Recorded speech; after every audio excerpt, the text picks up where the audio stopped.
Hello and welcome to another episode of the Construction Corner podcast. I'm Dylan. I'm your host, joined by my blue collar badass Matt. What's going on, man? Another great day, man. It's continuing to warm up here in Michigan. Had a nice long holiday weekend. How about yourself?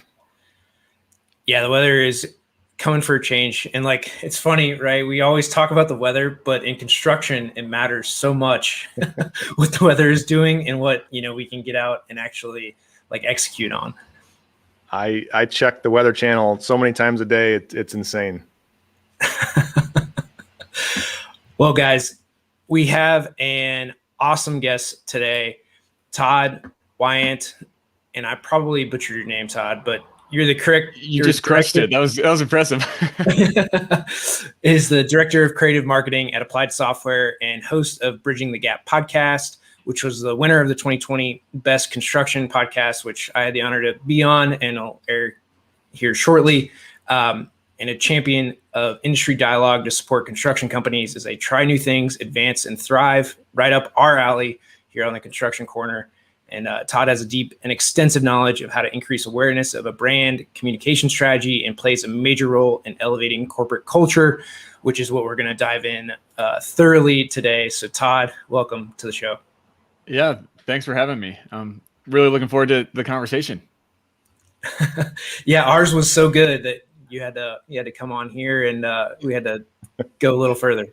That's right. Well, we had finished the meat of the recording, and then we dived into culture just as maybe we'll release it as a little bonus feature or something. And it was like, oh, this is great. There's so much here to talk about and unpack. I mean, it's a culture and construction is a kind of a taboo, hot button topic, but it's so important to dive in and figure out how we can really make some strides and improvement.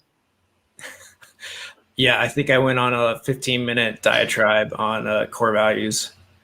It was good. Good stuff. Need it.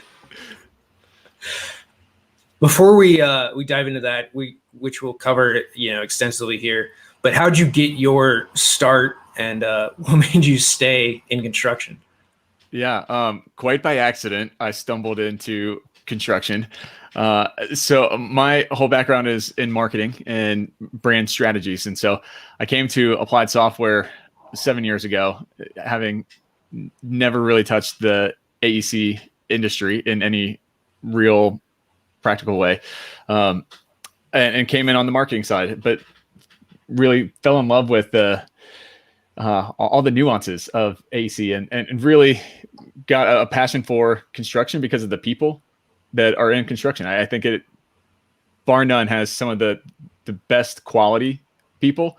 And so from my vantage point, getting to talk with them on the podcast and learn even more about them and the nuances, and there's so many different complexities there on the people side, not alone on once you get to process and technology side, that opens up 20,000 different cans of worms of complexities there. But the people made me stay. And so have really developed a passion and a love for seeing this industry kind of transform, because I think looking at from my vantage point, the next 10 years of construction, you're really going to see this radical change, and the processes and how things are going about is going to look very different in 10 years than how it has the last 50 years. This is the moment where construction is at this precipice for this just exciting growth of innovation.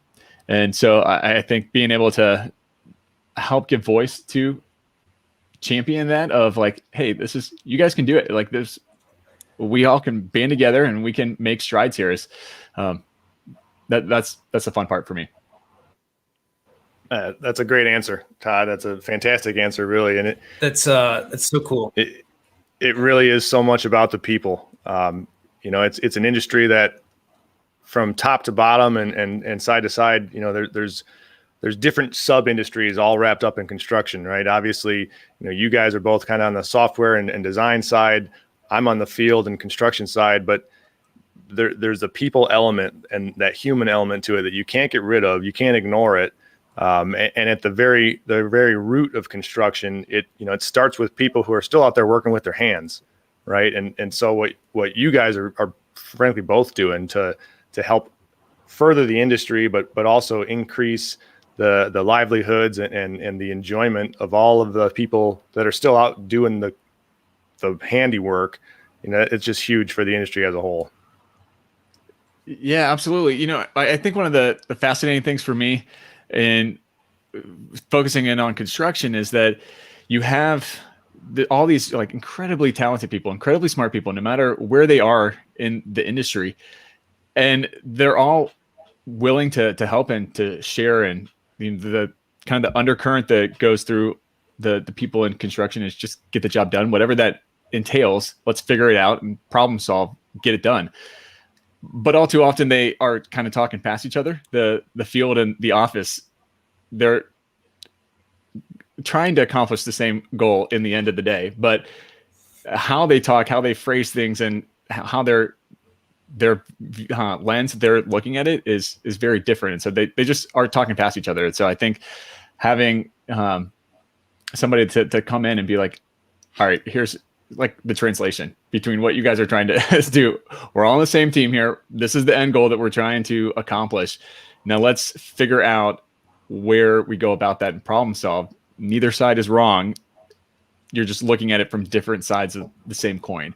And I think putting that out on the table is really important. You're never going to build trust unless you're able to state clearly, this is where I'm coming from.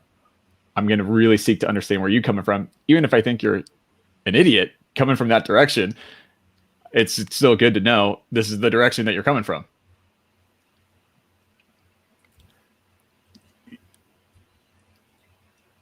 All right, I'll go. In there, right? It's important to have empathy for the other guy, and I think that's the core message that we're getting at is understanding where people come from, having a little bit of empathy, right? Not so much that you give into their side, but just having that understanding. And for you, and one of the big points in here is really core values and how you communicate to your team. How has core values really helped you internally as well as externally communicate to clients, customers, advocates across the industry? Yeah, I mean, it's a great question. I think that if you don't have your values defined, then you don't have values. And if you don't know them, you don't have them. And so taking that intentional time to really do some soul searching, whether it's on the personal side or the company side, is critical. And while it may seem to some of, well, that's just like fluff. It's flowery stuff. I don't have time. We're working already on tight margins and way behind schedule. Well, I don't have time to sit and think about how I feel and the values that I want to portray to people. But if you don't take that time on the front side, really in the long run, you are wasting so much more time because you are going to be going into the same problems over and over and over and over again. And the people side of it is going to keep on tripping you up. So as an example of the values at Applied a few years ago, the whole company really did a really intensive soul searching on what do we value? What do we want to value? What do we want to be known for? Putting together not just a mission statement of what the entire company believes in the direction, but what are the values that we have to have in place in order to accomplish that mission statement. And so we had, it was a several month process of us doing different focus groups. And I got the honor of being able to lead those focus groups and have those conversations with all the people across the company. And so whether they were on the sales side or the development side or on the technical side or the admin and marketing side, everybody had a voice in it, no matter their position in the company too. And hearing all the kind of commonalities that are coming up of this is what we value. This is what we want to be known for. And so we came out with 6: integrity, authenticity, creative problem solving, foster leaders, supportive, and teamwork. And then we had, definitions of what all those really mean, what we mean by all those. And that built out our mission statement that we hammer back on all the time of empower clients, transform industries, champion innovation. And so if those are kind of our North Stars. If we're about ready to do a new initiative or a new launch or a new policy or whatever, and it doesn't line up with one of those aspects, then we cut it. We're not going to do it. It's not worth our time. So it's a really big efficiency driver in the end, because we have those compasses that we can say, yeah, this is great. This is, helping to champion innovation. Great. We got it. This is going to help transform industries. I know that these are all kind of vague, but it helps kind of guide that North Star. I don't know how you run a company without a North Star. I think you're spot on, man. How many employees roughly are at Applied Software? We're just over 150-ish. So quite a few. Yeah. So when you all took on this undertaking to really structure the culture side, did you just do it quote unquote blindly by yourself, or did you use one of the EOS system or something similar? Yeah. Initially we started blindly by ourselves. There was a kind of a committee at Applied that was kind of driving it forward, and we had top leadership buy-in. They were part of the committee as well too, which is obviously critical. If you don't have the top buy-in, then you can have all the values represented that you want, and it's not going to go anywhere because it's not your North Star.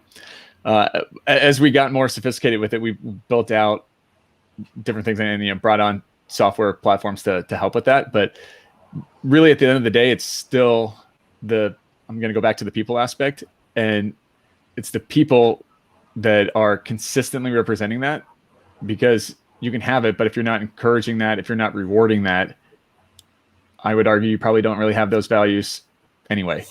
So on my team, every single week, somebody gets called out for representing the value, whatever value that may be, really well. And so it's like, well, this person, you get the supportive award this week, and this is how we think you represented supportive. And then at the end of the year, we always have a big kind of award ceremony where people get submitted into nomination for representing all of these values. And then the management team actually votes on who they think best represented that throughout the entire year. And they get a big award. And it's a really exciting event for all of Applied. So yeah, I think being able to call them out and reward those specific use case examples is critical to having those values. Go ahead. I was just going to say, I couldn't agree more. Schaefer Construction, my company, we're small. There's only 5 of us, including myself. So it would get a little redundant to keep awarding, weekly, but we certainly try and point it out at least quarterly, kind of the same idea. If we have a guy in the field or in the office that is really, all of us embody our core values. That's part of our hiring and firing process, but you get the people that you find start shining, more on one value than maybe another. And it's been very powerful for us as well to kind of spotlight that and, put it on social media, let the whole world know what you're doing. And it's just helpful. Yeah, absolutely. I think you bring up an interesting point there too with the hiring process, and it needs to become part of your onboarding process of, this is who we are, this is what we represent, and this is where our North Stars are. Because if you're not telling them, they're not just going to pick up on it necessarily, or they'll create their own definition. Hopefully they're able to pick up on that you have some of these values, or else you're not representing them well. But I think you need to clearly define what you mean by those. I'm a big believer in defining the terms, because if we go through just the applied values, you can create a lot of different definitions for integrity or authenticity. That means something different to anybody that wants to put their own spin on it. And so we have specific meanings of what each of one of those really means to us. Yeah, and through those two, it's important to reinforce behaviors, right? So if you're not living them and your team is seeing your example, then those behaviors get embedded into them.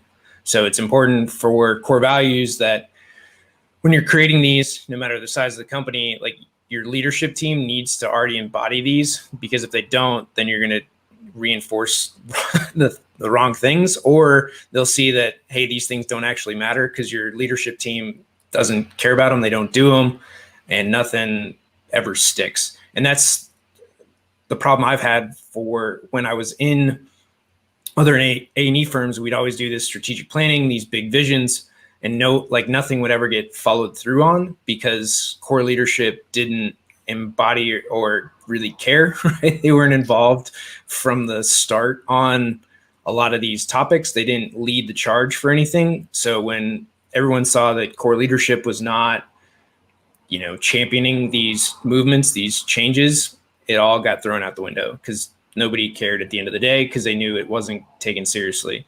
So for everything that you're saying, right? Leadership, showing examples, having awards, commending people on doing a great job, and reinforcing behaviors when it's not done correctly or up to core values is a big, big deal.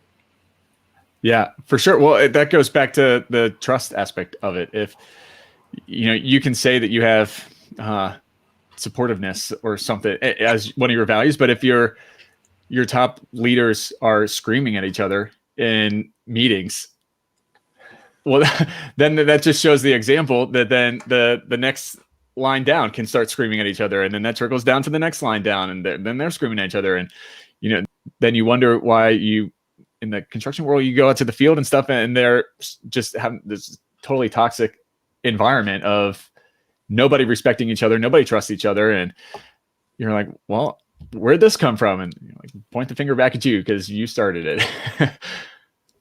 Yeah, sometimes it helps to take a deep look in that mirror. Yeah. We even go as far with our core values as we base our quarterly reviews on those core values. That's about a third of our entire review process. And so we try to embody it ourselves all the time, but then we also show, very frequently, at least 4 times a year, that, this is very important. These are the 5 items that will make or break your success here. And I mean, they're non-negotiables. And it almost as a leader, it makes it easier, not easy, but easier to make those hard decisions, because look, this is it. Non-negotiables. These are our core values. If you break these, I don't have to think twice. You're gone. But anything else, you can fail fast and learn from it. But we hold those values very dear, and that's kind of our written in stone rules. Yeah, absolutely. I mean, that's critical on building that trust, because then people can have the confidence that they're not going to get, if they are in a situation where they are put in a tough call, they know where to go and they know what to do. They have the expectations clearly laid out. I think when it's murky and they don't know what to do next, that's where problems arise in any situation. If you have the rules clearly laid out and defined, not that you're not going to have problems, but they're hopefully going to be a lot less and not as disruptive. And yeah, I mean, this all comes down to repetition, right? You've got to constantly beat that drum of core values, examples, and just repeat it till you're blue in the face, and then do it again. Without that repetition, nothing good kind of comes of it, right? It's not ingrained, it's not embedded. And again, if you can't rattle off your core values, you don't know them.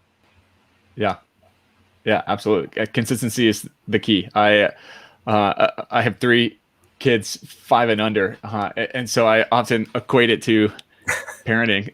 That if I can't tell my 3-year-old to do something and expect it to be done the first time, it would be awesome if it was done on the first time, but I no, it's not going to be. So I have to keep on saying it.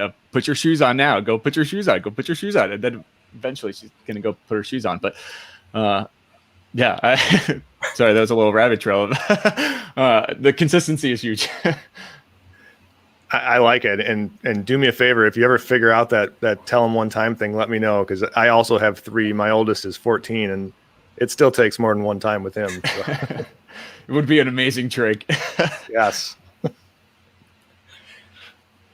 Shifting gears a little bit, with, technology in construction, ultimately it still comes down to the people, right? That's never really going away. But what are some of the ways that you guys look to help integrate technology into construction, into workflows, and just helping people with that process?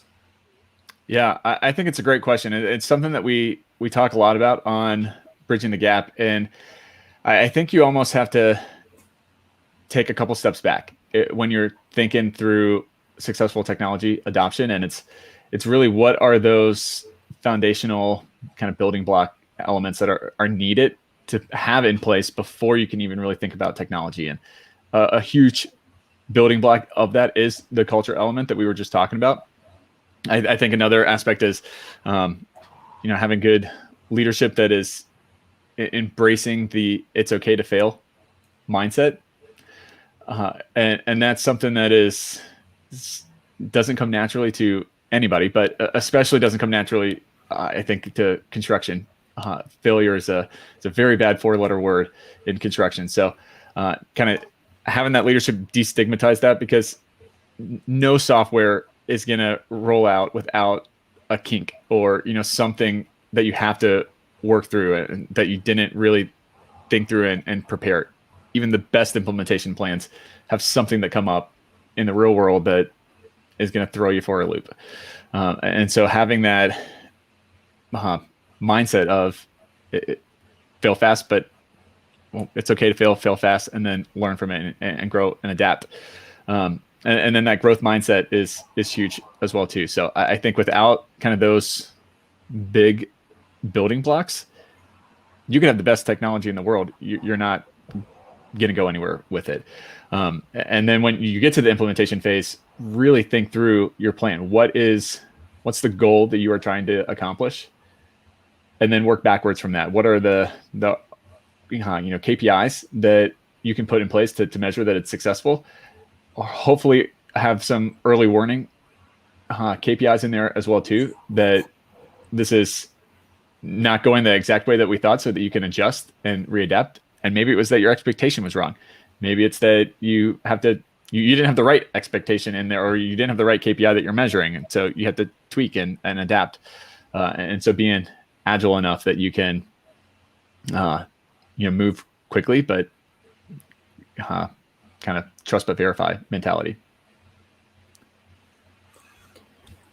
Through that, and we talked about it too, having a growth mindset, in construction is a lot of the kind of embedded hard coding over, a lot of years, a lot of gray hairs, and this is the way we've always done it mentality. We didn't get sued on this one. Nothing went wrong. How do you overcome like that mentality especially from leadership that's been in the industry for 20, 30, 50 years? Yeah, I think you got to tread carefully for sure. My initial reaction is I absolutely despise when somebody says this is the way we've always done it, because you're just totally closed off. That's a mean thing, but I think I'm going to circle back to empathy some, and you have to lean in with that empathy, because you're not changing that mentality of the person that is using the line, "This is the way we've always done it." They're using that kind of as a smokescreen almost, of they're maybe apprehensive to look at something new. Maybe they're worried that if they roll it out there, that's a lot of risk. What if it doesn't work? And so I think being able to have the conversation in the way of, okay, well, at the end of the day, what are you trying to accomplish? What are your real goals that you want to do? What does success look like for you? Instead of saying, well, you're an idiot. Like, you got to adapt or die. This is the new innovative workflow. This is where it's going, whether you like it or not. That's just going to lead people to dig in their heels. And so by framing the conversation in, well, let's back up. What are you trying to get? What's your goal? What are you trying to accomplish? I think it allows them to kind of lower their guard down, and you can start picking up clues of what they're really interested in. Because a lot of times when people say this is the way we've always done it, it's not a hard no on I will never change something, but they're scared to change. And so you got to walk slower. It's a sign that you need to take your time, take a breath, and really walk through it, talk through it with them, make them feel comfortable with it, and then ease the change in slowly, and they'll start coming around as they start building that trust in it.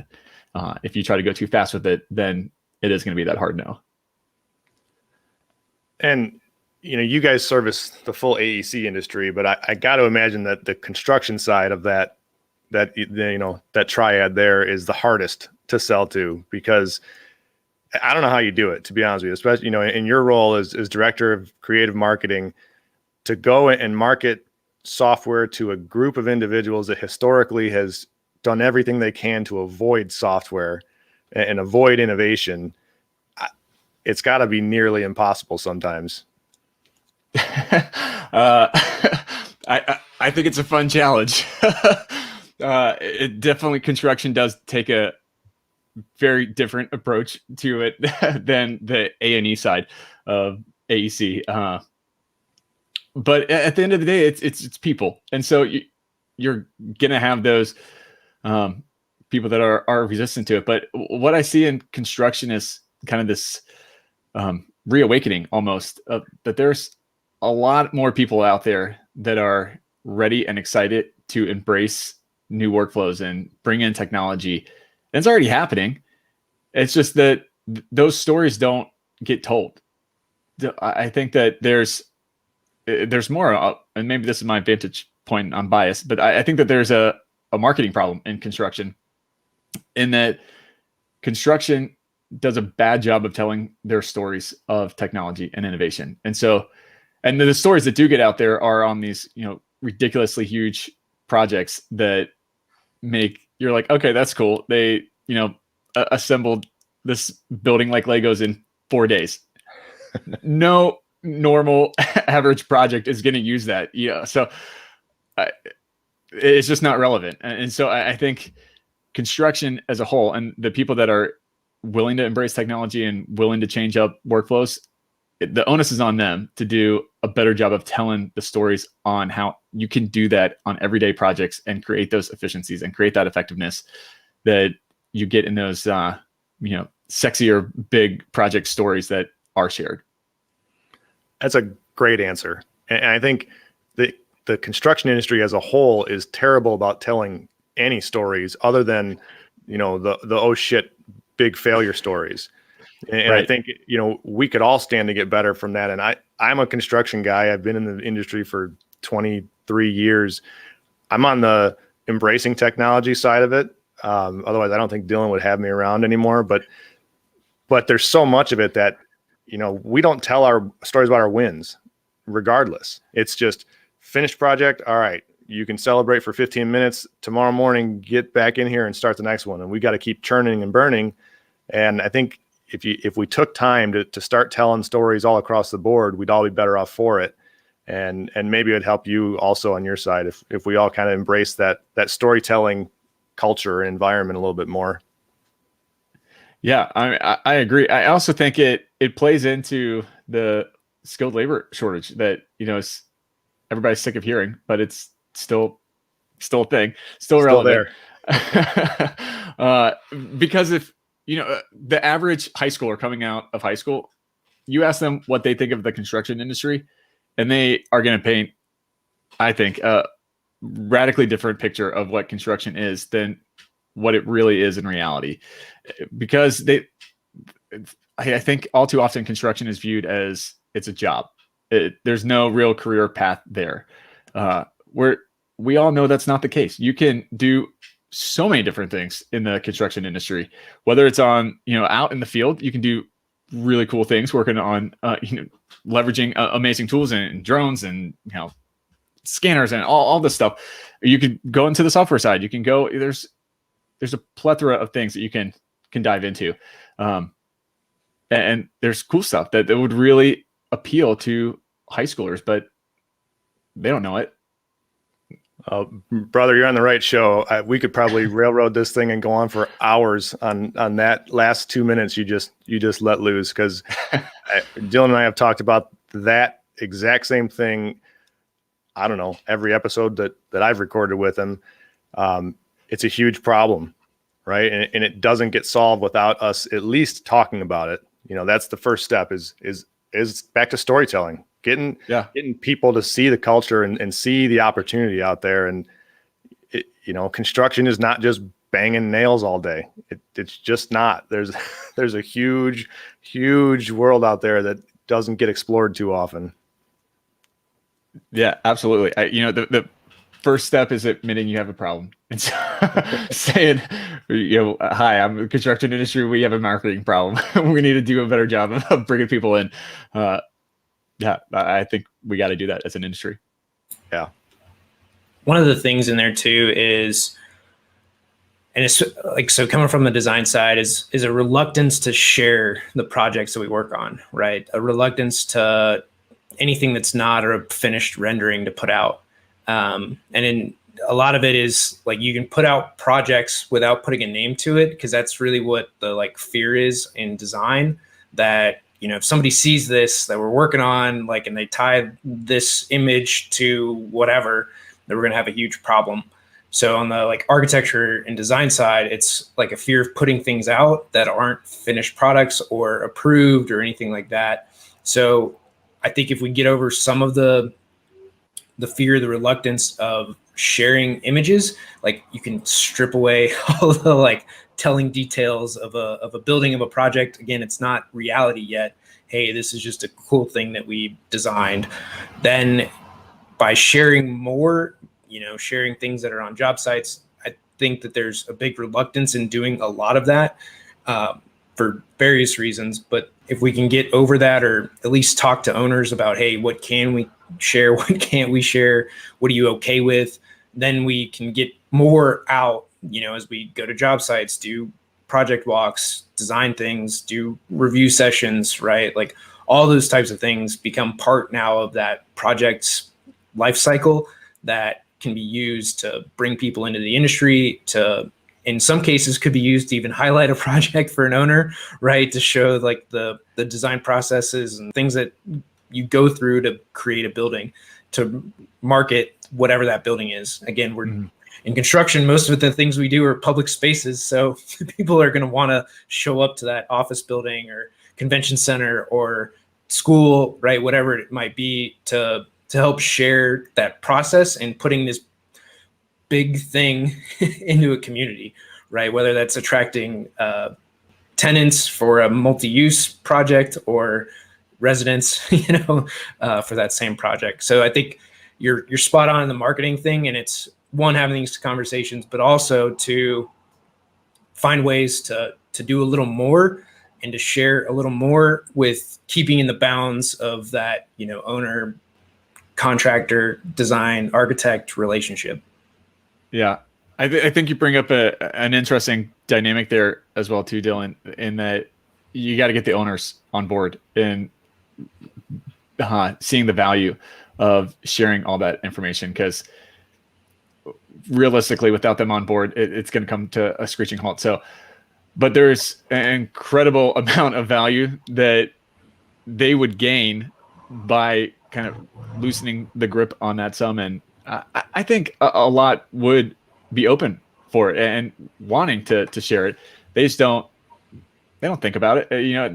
They got other things to sit around and do with their time besides thinking about this. So we as an industry have to come up and say, hey, this is where we should be going. This is what we should be doing. And this is why it's of importance to you. If we are sitting around waiting for the owners to come up and go, it would be a great idea, let's do this, it's probably not going to happen, at least in the timeline that it should happen. Yeah. So a great example of this, Gensler, largest architecture firm in the world, their architecture and branding is their two main things that they do. So they're an architecture, interior design firm, branding firm, and they do a considerable amount of their revenue in branding. They do $1 billion a year in revenue. It's insane. And Gensler is not even that old. So one of the things that they've done really, really well is, right, architecture is a lot about branding and space. So like think of any project that you do, whether it's a school, hospital, office, doesn't matter. There's going to be a marketing aspect of that. And for, as Todd, as you know, every piece of marketing needs an image, needs a video, needs some sort of creative collateral. And who better to do that than the design team for that building, for that project? And it's something that we don't think about as an industry. You don't think about marketing a project other than to the owner, not to the public. But that is a big service that can be rendered by design firms. Gensler does it better than anybody and is the largest in the world and shows for that, you know, and it's extremely profitable.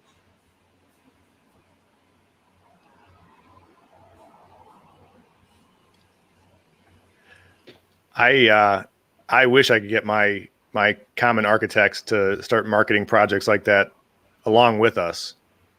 You know, it's just not something that they typically do.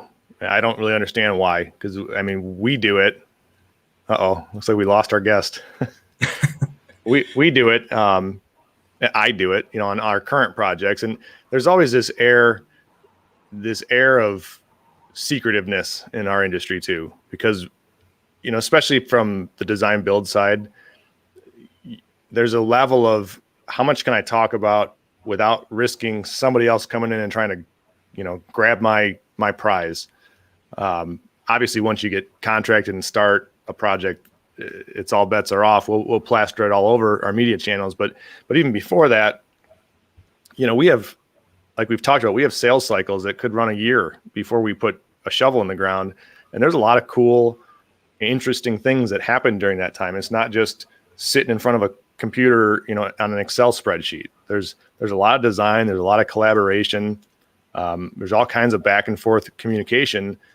So to find a way that we can kind of share some of that without revealing too much, I think would be really useful for us.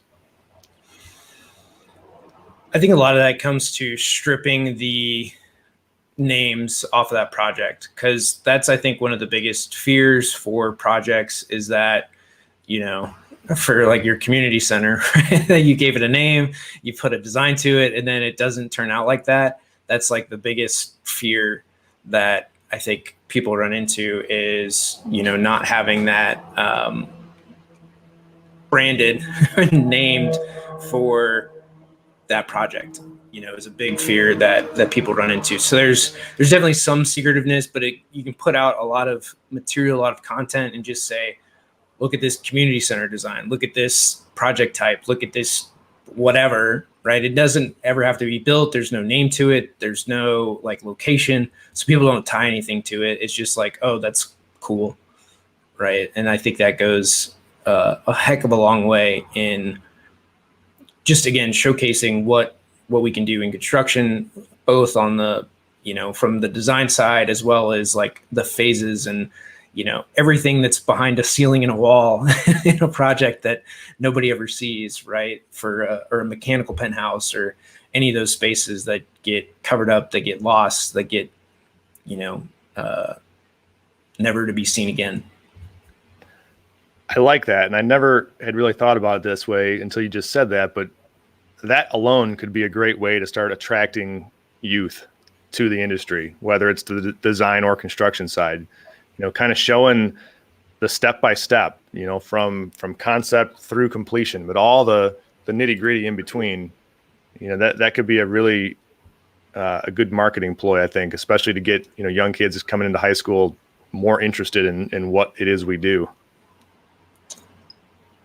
Yeah, I mean, again, it's a marketing problem, but I think just sharing, beating that drum of there's a lot of cool things in construction, a lot of you know, cool things that we do is definitely a big deal.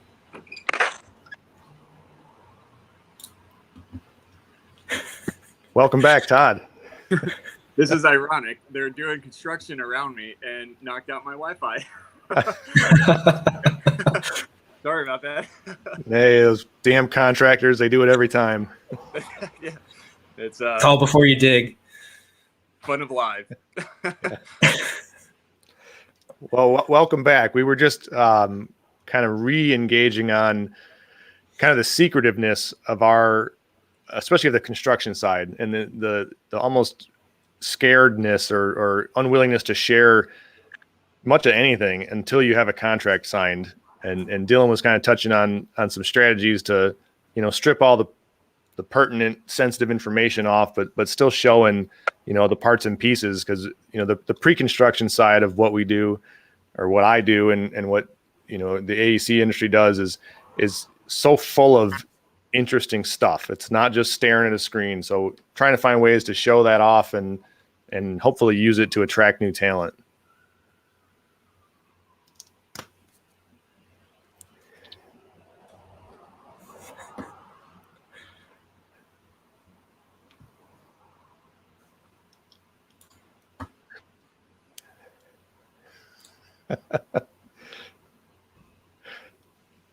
I think I'm back now on real Wi-Fi. So All right. sorry about this. No worries. You were on a roll. I was hearing it. You just got to tell those guys that call before they dig. That's right. Yeah, get it marked up. Come on. Basic stuff, right? Well, we're kind of coming up on time, I think, but Todd, I wanted to ask you, non-construction related. I spent a little time kind of digging through your LinkedIn profile, just doing some show prep. What can you tell me about the Thunderbolt swim team? Yeah. You've been a part of that for a long time, it looks like. Long time. Yeah, so swimming's been a huge part of my life for basically my entire life. I'm the youngest of three. And so I got thrown onto the swim team when I was 3 years old because my sisters were there and my parents were like, oh, you're already here, so might as well join the swim team. And that swim team actually joined up with the Thunderbolts when I was 7 or 8. So I have been a part of that my whole life growing up, and then started coaching when I helped out with 6 and unders when I was like 12 or 13, and got the coaching bug for it, and I've been there ever since. So I am, a long time, 30 plus years or something with the Bolts. And so every single summer I come back and put on my purple and don my Thunderbolt, and I love it. It's a big passion. That's very cool. Are your kids swimmers yet? So this is the first year that my oldest is going to be on the team. He's 5 this year, and so he's coming on. I swore that I would not be a intense swim dad, and I wouldn't be one of those coaches that was like, you're going to be the greatest thing in the world, and you're going to be on as soon as you can start moving. So he's a little he's off my path at 3 and coming on at 5, but I guess the jury's still out if I'm going to be that super intense coaching swim dad, because this will be my first season with it, which will be fun. That should be fun. Yeah. So one of the other things that we talk about in construction is, or people might have that fear of, is technology coming for your job. And, as being in software, being in technology, how do you guys rebut that or deal with it in your marketing messages and just in conversation to the industry? Yeah, I don't see it as a threat. I know this, I'm supposed to say that, but I really don't. I don't see it as a threat, because it, to me, it allows people to do what they wanted to do in the first place. It gives you the ability to do the creative aspects of the job and get more strategic with it, instead of having to worry about all the mundane tasks that nobody likes to do anyway, that you have to just, point and click and do it 100 times. Well, why not automate that and streamline that process so that you're not just having to, point and click, and that you can, it allows you the freedom to do things that are more fun and more creative. So why would you not want to take that up? I get other arguments too, of that I get how it seems threatening and scary. I'm not trying to minimize that, but I think it's a perspective change that you have to go through, that it's not coming for your job. It is going to take some aspects of your job away, but it should be the mundane parts that you didn't like doing anyway. So don't complain too loud, I guess. Yeah, I mean, how I view that is, we talked about it a little bit, is ultimately you can't get projects done as it is today, right? You can't find the people, you can't get the projects done. There's no other way, right? Historically, it's been people were easy to find, to bring into the industry. Plenty of people came into construction, and now we don't have that big influx of talent, skilled labor, on both sides, design and construction. So the only way to ultimately get projects without working, 80-hour weeks is technology. That's the only way that I've seen it for a while, is people are working so hard. And then heaven forbid, like I was talking to an architect friend, heaven forbid if somebody is out on vacation or two people are out on vacation for spring break and you have deadlines, like he's like, I'm contemplating life changes. Yeah, I think that's spot on. I agree. With this, and we could talk about technology, we could talk about core values. All these are huge things. But what is maybe the biggest thing that you see facing construction, outside of our marketing problem, and maybe that's it. But, what else do you see as one of the biggest problems that we have within the industry? Yeah, I really do think it is that marketing problem and comparing or tying that to the willingness to try something and get over failure of what we've already talked about. I think we are our own worst enemies in construction right now. We're our biggest impediment. We're the biggest stumbling block. The people are the biggest source of potential in construction, but it's also, the blessing and the curse is it's the biggest stumbling block right now. It is getting over, head trash of what used to be versus what is. And then circling back to something that I brought up earlier of the talking past each other and not taking the time to really sit and understand where the other person's coming from. I think to me, that's the biggest stumbling block. All the other ingredients are there in construction right now to really take off and do some really cool things. And I think really be the tip of the spear in a lot of cases on, not just the innovation, but on the tech side as well too. I think that you see all the new people coming into the content space all the time.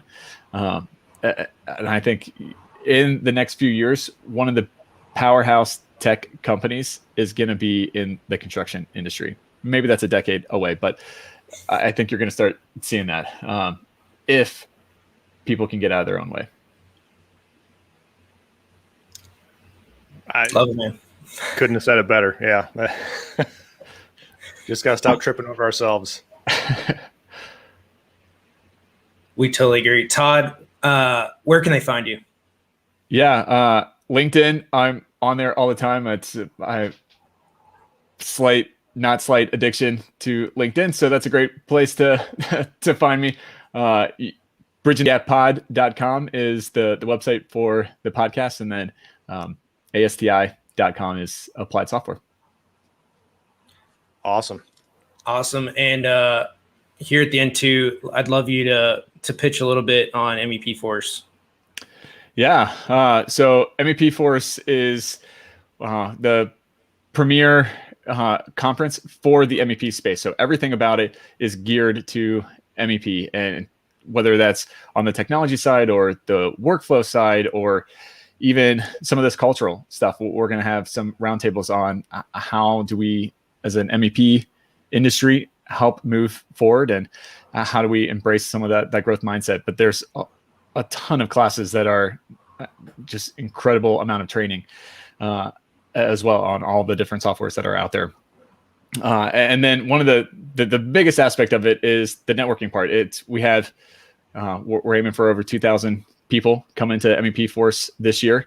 And so it's an incredible opportunity to interact with the movers and the shakers and learn from peers in the industry of what they're doing, how they're adapting to new things, how are they handling the software, how are they handling all the craziness of the last year. How are they embracing that growth mindset? And so there's a ton of opportunities to interact with all those people. And that's something that we take really seriously and really build a lot of intentionality around of how we can connect those people. It's going to be virtual again this year, maybe some in-person elements, fingers crossed on how everything goes. But yeah, there's a lot of personal touch outside of what you typically think of for even on the virtual conference space. And hopefully next year we can all be back in person together for the whole thing. Yeah, we're both definitely hoping on that. And the reason I want to have you talk about it is, guys, like on the design side especially, we maybe don't always go to conferences. We're probably the lacking one in there.